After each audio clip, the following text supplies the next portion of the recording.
If you've ever noticed that you can't sit through a movie without checking your phone, or you open an app, scroll for a few seconds, get bored, and then open another one, you might think it's just a lack of discipline.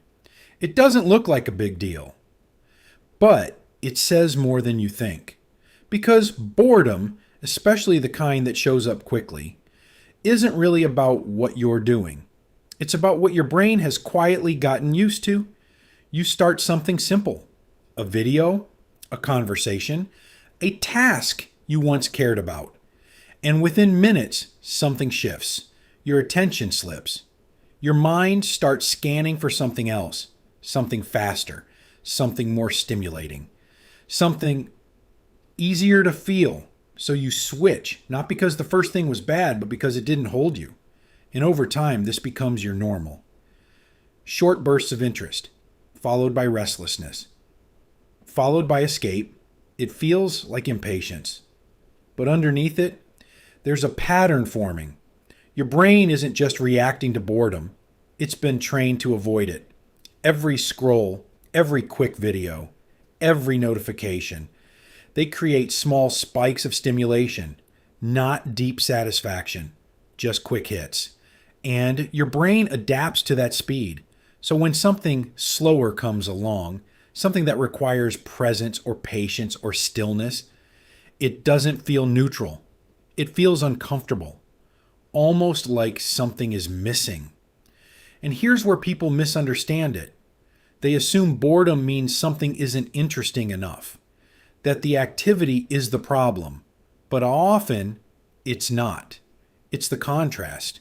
Your brain has learned to expect intensity, constant novelty, immediate reward. So anything that unfolds gradually, anything that asks you to stay, starts to feel like friction, not because it lacks value, but because it doesn't match the pace you've been conditioned to. And here's where it gets interesting. This isn't just about attention. It's about emotional tolerance, because boredom isn't empty. It's quiet. And in that quiet, things surface. Thoughts you've been avoiding, feelings you haven't named, a kind of stillness that doesn't distract you from yourself.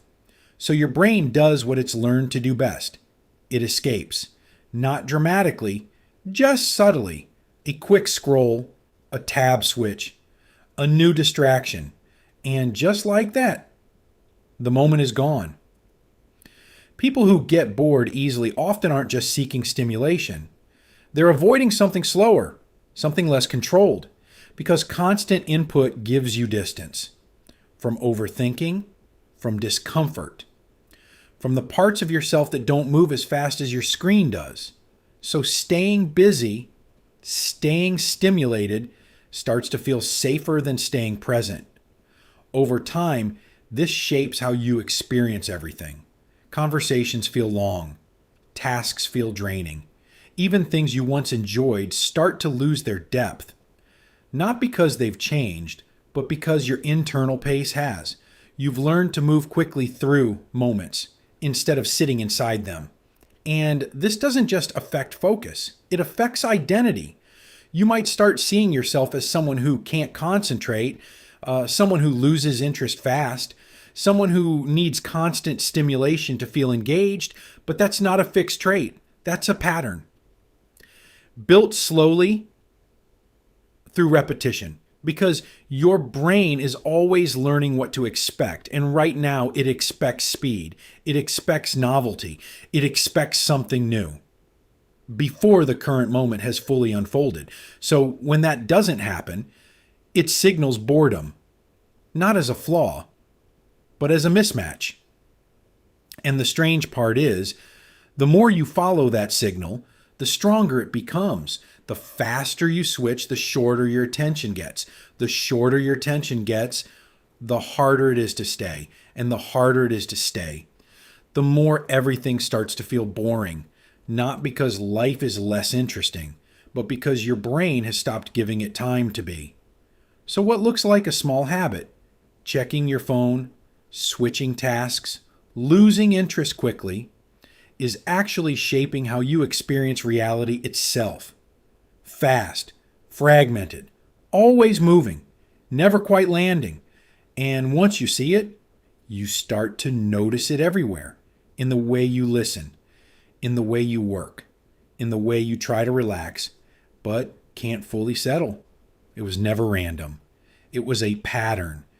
And that awareness alone changes how you start to see your own mind. Not broken, not lazy, just trained, and still learning what to expect next. If this explains something you've been noticing in yourself, there's more to uncover. Because understanding these patterns is where everything begins.